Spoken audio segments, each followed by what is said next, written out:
Hello all the students, a very good morning to all.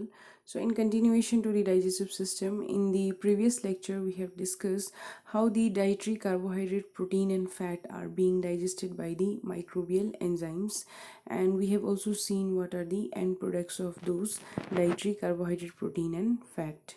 Okay, likewise in this lecture we will see how the dietary carbohydrate, protein and fats are being digested by the digestive enzymes, and what are the factors involved, and how the end products of this gastric enzymes digestion is different from that of the microbial digestion. We can also compare these two, right? So we'll discuss first with the gastric glands, right? So gastric glands, these are the glands which are present in the stomach. Ruminant के case में क्या हो जाएगा, true stomach एबोमिज्म में इस प्रकार का digestion होगा, ठीक है। And in monogastric animal in stomach उनका सिंपल स्टोमक होता है, तो उन्हीं में जो गैस्ट्रिक ग्लैंड्स प्रेजेंट है, in that this type of digestion will digestive enzyme digestion will take place, right? So first of all, जो स्टोमक है इन केस ऑफ मोनोगैस्ट्रिक एनिमल, अगर हम रूमिनेंट की बात करें तो उनमें जो एबोमिज्म है it is divided into 3 parts, ठीक है, 3 पार्ट में डिवाइडेड है। सो ईसोफेगस के बाद इमीडिएटली जो पार्ट है that is the cardiac part, right. And middle वाला जो मेन बॉडी है that is the fundic part और द फंडस पार्ट और द पेराइटल पार्ट, राइट।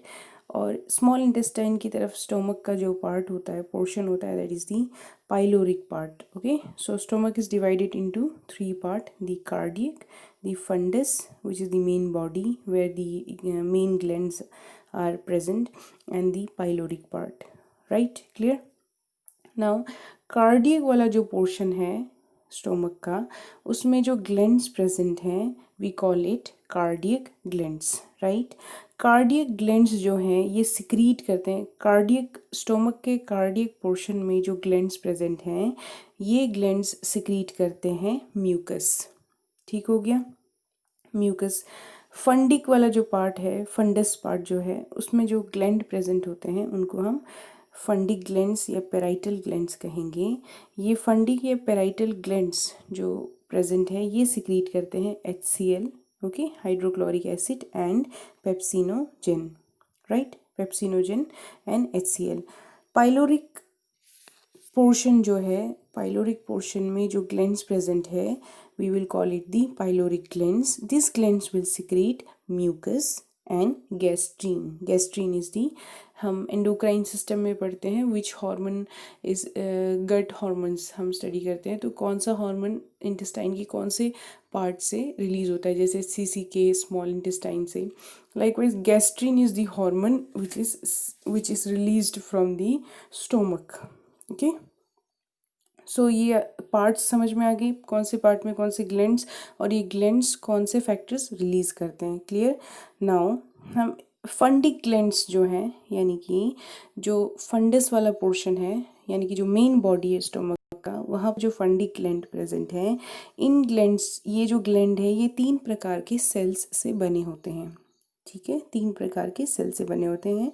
तो ग्लैंड का जो बेस वाला पोर्शन है, बेस पोर्शन में, बेस ग्लैंड का बेस पोर्शन जिन सेल्स से बना है उन सेल्स को हम बॉडी चीफ सेल्स और peptic cells, we call it body chief cells और पेप्टिक सेल्स, राइट। और मिडल वाला पोर्शन जिन सेल से बना है that is known as the parietal और ऑक्जेंटिक सेल्स। एंड ग्लैंड का जो अपर मोस्ट पोर्शन है that is made up of the sales known as neck chief sales. तो इन 3 प्रकार के सेल्स से ये फंडिक ग्लैंड बना होता है, ठीक है। अब इनमें से जो बेस में सेल्स हैं ग्लैंड के, that is body chief cells और the peptic cells, this releases the proteolytic enzymes, यानी कि ऐसे एंजाइम्स जो कि प्रोटीन का डाइजेशन करेंगे, for example pepsin and rennin, okay. Pepsin and rennin ये एक्टिव फॉर्म है, so this will release the proteolytic enzymes. And middle वाला पोर्शन है ग्लैंड का जिसमें कि पेराइटल या ऑक्जेंटिक सेल्स प्रेजेंट हैं, ये सेल्स सिक्रीट करते हैं HCl। तो काफ़ी बार क्वेश्चन में आपसे पूछा जाता है कि HCl is secreted by which type of cells, so you should be able to answer it is the parietal और the oxyntic cells, right. Then upper most portion जो है ग्लैंड का, ठीक है, it is made up of neck chief cells. ये neck chief sales secrete करते हैं mucus. Mucus के साथ साथ ये सिक्रीट करते हैं intrinsic factor. Okay, this is important. This also secretes the intrinsic factor which is responsible for the, अगर ये इंट्रिंसिक फैक्टर रिलीज नहीं करेंगे, किसी प्रकार से नेक चीफ सेल्स में कोई डिफेक्ट है तो इंट्रिंसिक फैक्टर रिलीज नहीं होगा। इंट्रिंसिक फैक्टर रिलीज नहीं होगा तो विटामिन B12 जो है डाइट में, इसका एब्जॉर्प्शन नहीं हो पाएगा, बिकॉज विटामिन B12 के एब्जॉर्प्शन के लिए इंट्रिंसिक फैक्टर की ज़रूरत होती है। क्लियर? ठीक है।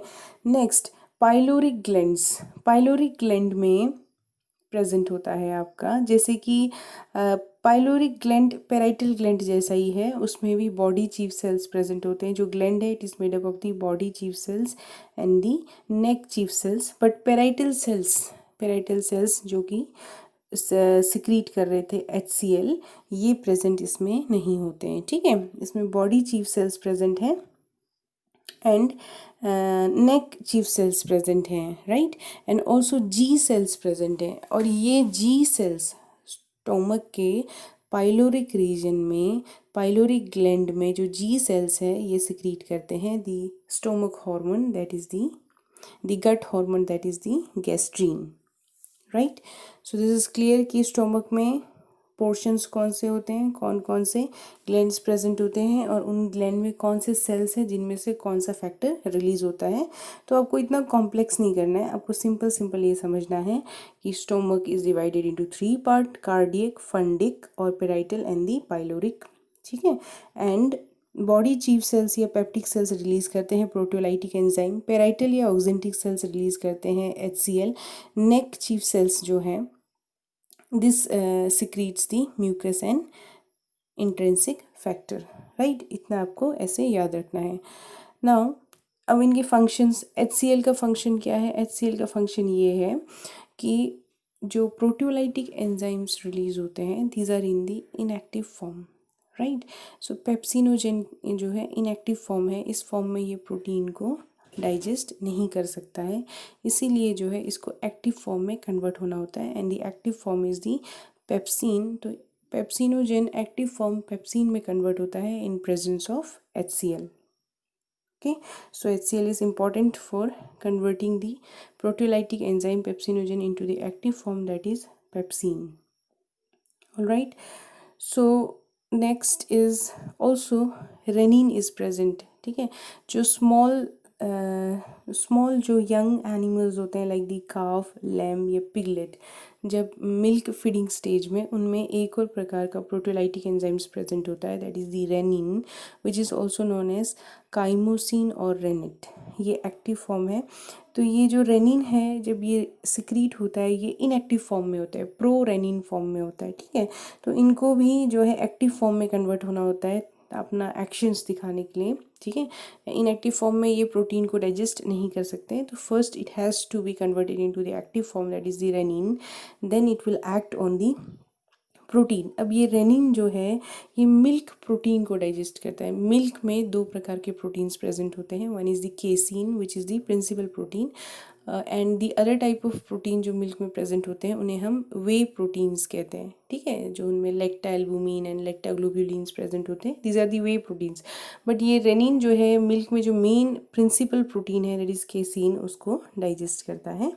ओके, सो रेनिन के प्रेजेंस में ये जो मिल्क प्रोटीन है casein, so in the presence calcium, जब जो रेनिन जो है ये रिएक्ट करता है with casein in the presence of calcium ions, and it makes, calcium के प्रेजेंस में ये एंजाइम जो है रिएक्ट करेगा with this milk protein and it will form a complex that is known as paracaseinate. Okay, ये complex इसलिए बनाता है ताकि जो मिल्क है इसके पैसेज को फ्रॉम दी स्टोमक से टू दिस स्मॉल इंटेस्टाइन, इसका जो पैसेज है उसको ये डिले कर दे, ताकि ज़्यादा समय के लिए अगर मिल्क प्रेजेंट होगा स्टोमक में तो एंजाइम्स जो है ज़्यादा एक्ट कर पाएंगे उसमें। ठीक है, ज़्यादा एक्ट कर पाएंगे, केसीन का ब्रेक डाउन ज़्यादा कर पाएंगे, तो ज़्यादा एब्जॉर्प्शन हो पाएगा इस मिल्क प्रोटीन का।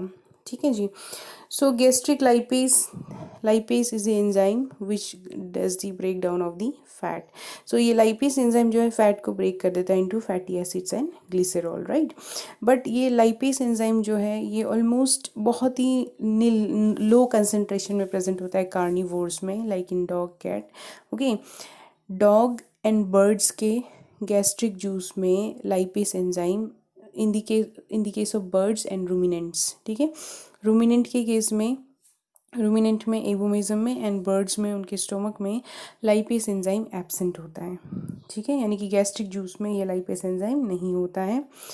Now in man and horse the secretion of gastric juice is continuous, but it is in man and horse के केस में गैस्ट्रिक ग्लैंड का जो सिक्रीशन है ये एक कंटिन्यूस प्रोसेस है, ठीक है, कंटिन्यूसली सिक्रीट होता है। बट डॉग एंड कैट के केस में this secretion is not continuous, it is intermittent.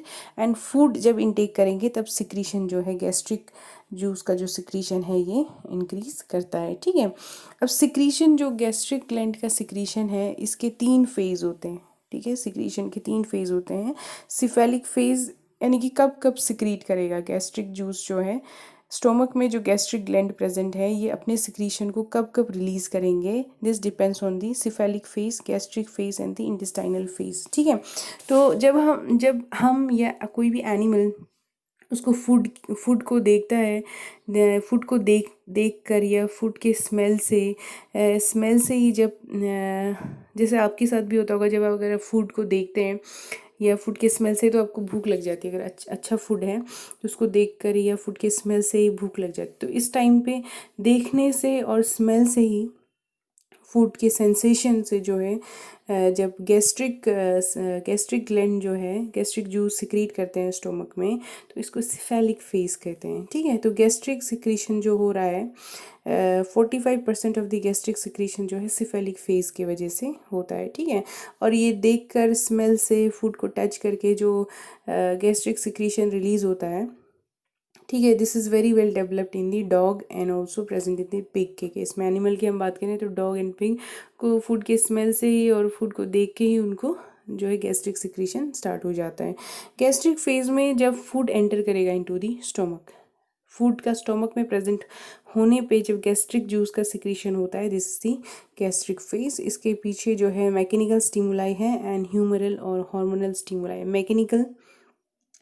Mechanical में जब फूड जो स्टोमक में प्रेजेंट है ये स्टोमक के म्यूकस मेम्ब्रेन के कांटेक्ट में आ रहा है और फूड के प्रेजेंट होने से स्टोमक का डिस्टेंशन हो रहा है, तो this is the mechanical stimulus, gastric जो है सिक्रीशन रिलीज होता है। ह्यूमरल या हार्मोनल इज द ब्लड के थ्रू, हॉर्मोन्स जो कि ब्लड के थ्रू पास करके या स्टिमुलेट करते हैं गैस्ट्रिक ग्लैंड को to release the gastric secretion, right. So this is the hormonal stimulation. And the third type is the intestinal phase. Intestinal phase में when the food is present into the intestine में food present होने की वजह से जो है humoral mechanism activate हो जाता है, यानी कि हार्मोन्स जो इंटेस्टाइन से रिलीज होते हैं ब्लड के थ्रू, तो ये स्टिमुलेट करते हैं सिक्रीशन को, गैस्ट्रिक सिक्रीशन को, राइट। लेकिन जो गैस्ट्रिक सिक्रीशन है ये इनका इनहिबिशन भी होता है। जब आपका पेट भर जाता है उसके बाद आपको खाना देख कर ही आपको लगता है कि आपको और नहीं खाना चाहिए, this is the inhibition, okay. Nervous centre इसमें इन्वॉल्व होते हैं, the hunger centre, okay. So autonomic nervous system involve होते हैं and gastric inhibitory polypeptide hormone is involve, okay. So secretin and CCK which is released from the small intestine, these are also involved in the inhibition, ये gastric secretion को inhibit करते हैं, okay. So when जो food है stomach से जब intestine में enter करता है, तो स्टोमक से इंटेस्टाइन में जो फूड एंटर कर रहा है उसमें एसिड प्रेजेंट होगा, ठीक है। तो ये जो एसिडिक कंटेंट प्रेजेंट है इसकी वजह से हार्मोन रिलीज होता है स्मॉल इंटेस्टाइन से, सिक्रेटिन एंड सीसीके, जो कि गैस्ट्रिक सिक्रीशन को इनहिबिट करता है, right. So that's all for today, we will continue in the next lecture. Thank you.